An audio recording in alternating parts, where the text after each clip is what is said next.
This is Read It and Weep, and quick run through. This is the episode where Rainbow Dash gets hurt in acrobatic trick she's trying to pull off, and so she ends up in the hospital for a few days with a crippled wing, and she's bored out of her mind. So Twilight suggests a book from her favorite series, and Rainbow, because she always is, I guess, insecure about her athletic image, wants to sort of bash reading, say it's just for eggheads in her word. I don't really know who says egghead anymore, but anyway, though. So, but of course, trapped in the bed for long enough, she does come around and starts reading it, and we get to also shift perspective into the story and see that it's a lot of fun. So she enjoys it, but then she's given an early leave from the hospital, has to leave the book behind, and because she's too afraid to ask Twilight to borrow her copy after she made a big deal over it. She decides to break into the hospital and steal the copy of the book so she can finish reading it. So, all right, and this, of course, is supposed to be a big pro-reading message, which I guess is always a good thing. But anyway, so in a nutshell, I guess this is a kind of plot that we have seen before. A character has to try something that they don't think they'd like, and then we see how they come around to it. We sort of take it easy with them, and well, it depends on what they're doing. But yeah, we just sit back, watch them warm up to it bit by bit. And but except this time, I said it depends on what it is they're doing, and they actually, like I said, take us into the perspective of the book here, which is they really go all out on this story she's reading. This is supposed to be an Indiana Jones type character named Daring Do, who I think I know she sort of has a gray version of Rainbow Dash's color scheme, just like like the same pattern, the same striped tail, but in gray colors, like she was, I don't know, in black and white or something. But well, no, but the story is in color, so whatever they were going for there. But anyway, and it seems like, I don't know if it's because even in the context of the show, it's just a story, but it seems like that sort of let them drop the violence censors a little bit here, because this Daring Do character, she goes through the same kind of traps that Indiana Jones does, and they do not water them down. Like, I mean, in the show, well, I mean, we've seen these characters get into fights before, but they're not even allowed to say, stick a needle in your eye when they promise to do something. They have to say, stick a cupcake. But no, here they're like, this character's getting axes thrown at her head, and arrows shot all over, like, just, you see her stumble out of a trap, and there's a bunch of arrows stuck in her hat that presumably would have hit her in the head if she wasn't wearing it. Like, this hat, this is sort of a hat slash helmet. I don't know, there's probably a term for that I didn't bother to look up. But anyway, though, and just, yeah, to a point where she takes the statue she was hunting for, and the room starts flooding with lava, and I mean, it's not even very far away from it. Like, I was actually wondering at that point, like, if you're that close to boiling lava, wouldn't you start getting hot under the collar, even though it technically hasn't touched her yet? But anyway, so yeah, it's a fast-paced adventure story, and it's a lot of fun. And then you cut back to Rainbow Dash in a hospital, where, I mean, what do we see here? We see her as she slowly gets more and more bored in the hospital, and then as she tries to get rid of her friends when they start coming back in the middle of her reading the book, because she's so eager to get back to it.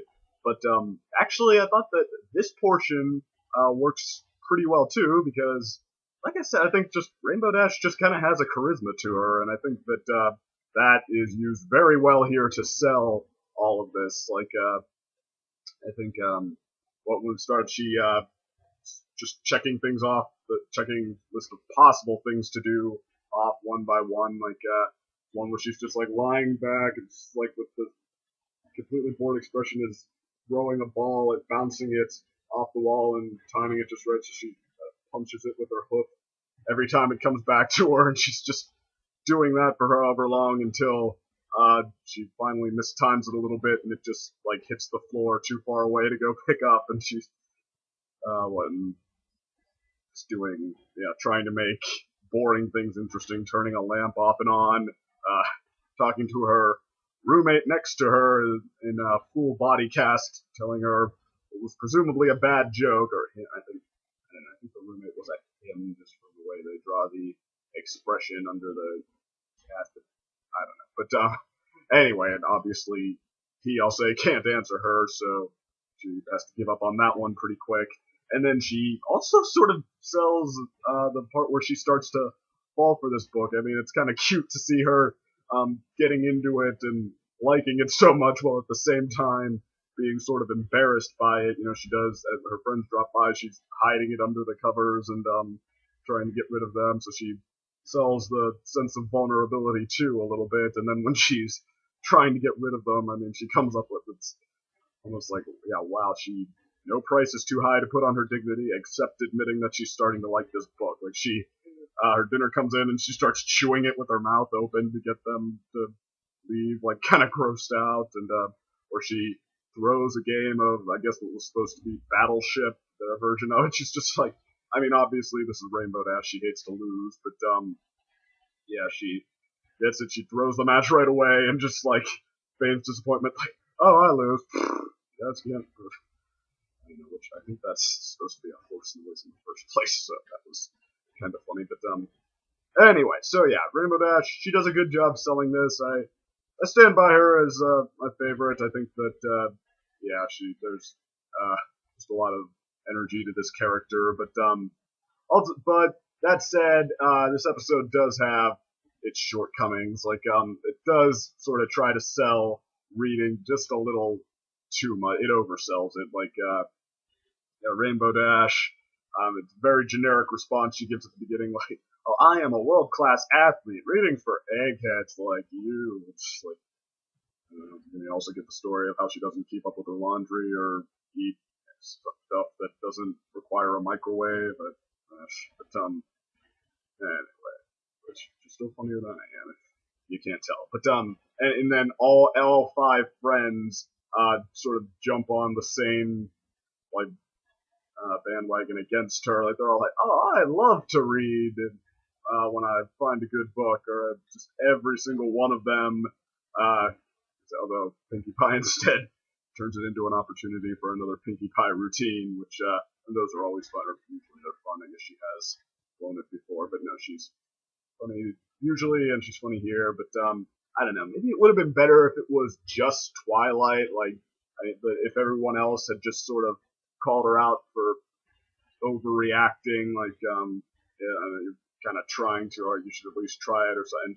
And that was the only word from them. And then Twilight had been the only one to vouch for how great it is. That might have been more realistic, but I mean, I guess this is kind of the approach that I think most shows or even movies that have tried to vouch for reading have kind of taken. Like I don't know, well, except the Page Master instead turned it into an adventure where you're kind of confused about what the message is. That's the reading movie that comes to mind, the only one. But other than that, usually this is the approach that a lot of stories try to take, and I mean, it's understandable. You want to make it clear for kids, but I mean, that's just sort of the average approach. Like I said, that's not really a very as resonant as we've seen the show be with standard plots before. Like what I just said, the first one that comes to mind in Sweet and Elite, they made the choosing between your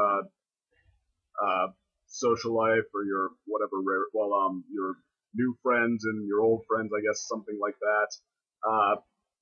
They took the never disown your proven friends, do anything for them, and they turned it into a much smarter, much more resonant sort of, never forget them, they're always important, but if they're good friends, they'll understand when you need to do something that's important to you. So I mean that, and this, like I just said, they just sort of do the oversold, what everybody likes to read, or I don't know, but anyway, you get it. But okay, and that's one thing, and the other is that the other thing about that too, I didn't say, is that Rainbow Dash actually falls for it pretty fast. Like that might have been a little oversold, even though it's just fun to watch with Rainbow Dash. But anyway, the other thing, what I was about to say, is that the part at the end where Rainbow Dash has to leave the hospital, and she's wondering how she's going to get back in to read the book. That was kind of awkward. Like, I mean, first she tries to fake being injured, and she forgets which wing was supposed to be hurt, so the doctor spots it right away, thinks she's just being lazy. That's kind of an awkward moment, but okay, I guess that whatever, that she tried something that turned out a little bit awkward, but then she decides she's going to break into the hospital to steal the book in the middle of the night, and it's like, oh man, this is gonna get awkward, isn't it? And not quite as much as you would think, but yeah, still, she breaks in, she gets caught right away, a new patient in her old bed starts screaming that she's trying to steal his slippers, and everybody surrounds her, and they have this chase all over Ponyville, and there are some clever moments there, like they tie it into the adventure in the book she was reading, like the book actually gives her some tips for how to evade the team, but then they wake up all of her friends, they somehow take a path where only they're the ones who wake up and investigate, and then they catch her anyway, they have her surrounded, and she has to come clean, and I guess the friends are pretty accepting. We don't really see the doctor's reaction. They just kind of go away, which might be for the best, because that would, yeah, like I said, it would really be sort of awkward to have to reconcile. But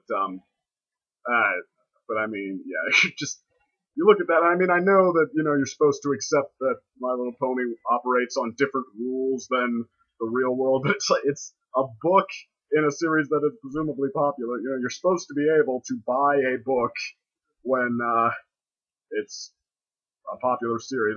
Books are not in short supply. It's really like the only two copies are the one in the hospital and the one that Twilight has. So that's really the only solution here. But it's like, if we asked the writers, they'd tell us there was a reason, of course. But I don't know. Couldn't you at least explain something? I don't know. She tried to buy it and they're sold out or something. I don't know. It's just it's kind of silly, but it's not that big a deal. It just kind of amounts to an awkward moment, and you roll with those when they come along. But okay, so there's that.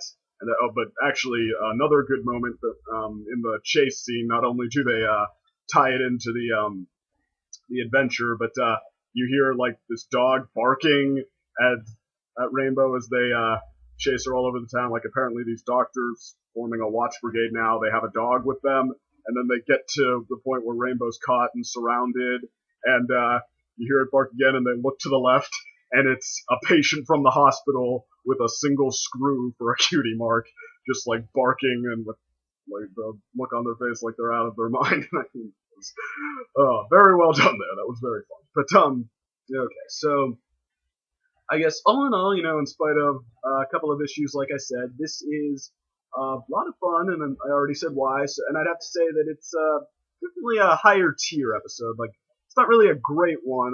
It does. Could have made this a much more however, maybe not much more, but it could have made this a more identifiable story than the typical, you try reading, you like it. Like I said, Rainbow Dash, she sold us on her progression, but the setup for it is a little bit square cut, so they maybe could have done that a little better. So it maybe missed the boat on being a great episode, like pointed out, I think the first stretch of season 1, I was saying every other episode, and more than every other episode, was a great one. But now I think that we not as many, and this really isn't one either. But still, if you took the standards maintained, the good ones, the great ones, this would have to be one of the better ones. So yeah, well done. So okay, and the next one is Hearts and Hooves Day. So we've done Christmas, we've done Halloween, now it's Valentine's Day. So all right, we'll see how that turns out.